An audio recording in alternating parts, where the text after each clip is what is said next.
अल्पसंख्यक और मुस्लिम हित के खिलाफ भारतीय जनता पार्टी जब जब भी कोई कानून लाती है तो जनता दल भाजपा के साथ दिखाई पड़ती है। चाहे एनआरसी का मामला हो, 3 तलाक का मामला हो, या फिर यहीं पर देख लीजिए वक्फ बोर्ड कानून पर किस तरह से भारतीय जनता पार्टी के राग में राग मिला रहे थे पार्लियामेंट के अंदर में ललन सिंह, और आज कह रहे हैं कि अल्पसंख्यक मुस्लिम वोट जनता दल को नहीं देता है।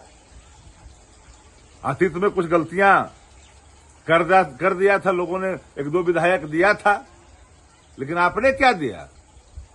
कुछ नहीं दिया है। भ्रम में मत रहना। अल्पसंख्यक मंत्रालय आदरणीय लालू प्रसाद जी ने अपने मुख्यमंत्रित्व काल में गठन कर करके एक लंबी लकीर खींची, जिसका लाभ निरंतर मिलता रहेगा अल्पसंख्यक वर्ग के लोगों को। अल्पसंख्यक हॉस्टल आपने बनाया था, कब्रिस्तानों की घेराबंदी करना आपने शुरू किया था, उनके बहुत सारे जो संस्थाएं हैं उसको उन्नयन आपने करवाया था। क्या वो तो नीतियां बना दी थी, जिसका लाभ धीरे धीरे आने वाले कल तक मिलता रहेगा।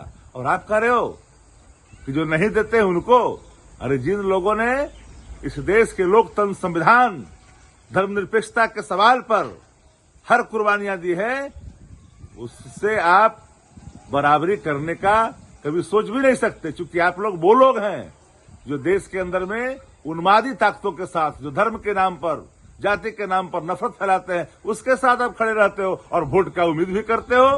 केंद्रीय मंत्री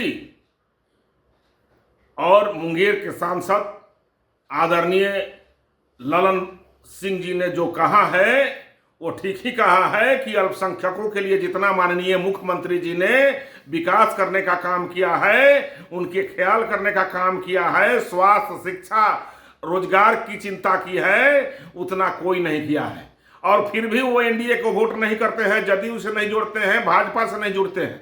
जितना एनडीए के सरकार ने अल्पसंख्यकों के लिए काम किया है, उनके विकास के लिए काम किया है, उनके शिक्षा, स्वास्थ्य और तरक्की के लिए काम किया है, उसके बाद वो नहीं जुड़ते हैं एनडीए के साथ। वो उनके साथ जुड़ते हैं जो उनको वोट के रूप में इस्तेमाल करते हैं और उनको लड़ाने का, बहकाने का काम करते हैं। जो उनको अशिक्षित करने का काम किया, उनके साथ जुड़े रहे।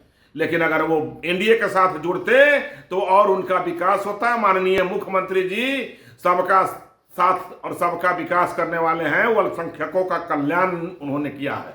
देखिए, जनता दल यू के नेता और केंद्रीय मंत्री ललन सिंह का ये बयान कि मुसलमान जनता दल यू को वोट नहीं देते, ये स्पष्ट करता है कि जनता दल यू का विचार, जनता दल यू की सोच और जनता दल यू कहीं ना कहीं भारतीय जनता पार्टी के विचारों के साथ खड़ी हो गई है। और भारतीय जनता पार्टी के विचारों के साथ अपने आप को समाहित करने वाली जनता दल यू के नेता जो भाषा इस्तेमाल कर रहे हैं, यह स्पष्ट करता है कि ये कहीं ना कहीं भारतीय जनता पार्टी को खुश करने में लगे हुए हैं। भारतीय जनता पार्टी और जनता दल यू के अंदर जो जूतम पैजार की स्थिति है, जो भारतीय जनता पार्टी कहीं ना कहीं दबाव की राजनीति कर रही है, उससे उभरने के लिए जनता दल यू के नेता पूरी तरह से भारतीय जनता पार्टी के विचारों में खुद को समाहित कर लिए हैं। और स्पष्ट रूप से उनका जो विचार है, उनकी जो सोच है, वो दिख रही है। आज केंद्रीय मंत्री ललन सिंह का बयान इस बात का स्पष्ट रूप से संकेत है कि जनता दल यू भारतीय जनता पार्टी के विचारों के साथ चल रही है। इधर हाल के दिनों में जिस तरह से भारतीय जनता पार्टी के नेताओं के द्वारा नफरत की भाषा बोली जा रही है, नफरत के कार्यक्रम चलाए जा रहे हैं, उन कार्यक्रमों को कहीं ना कहीं परोक्ष या अपरोक्ष रूप से जनता दल यू के द्वारा समर्थन दिया जा रहा है।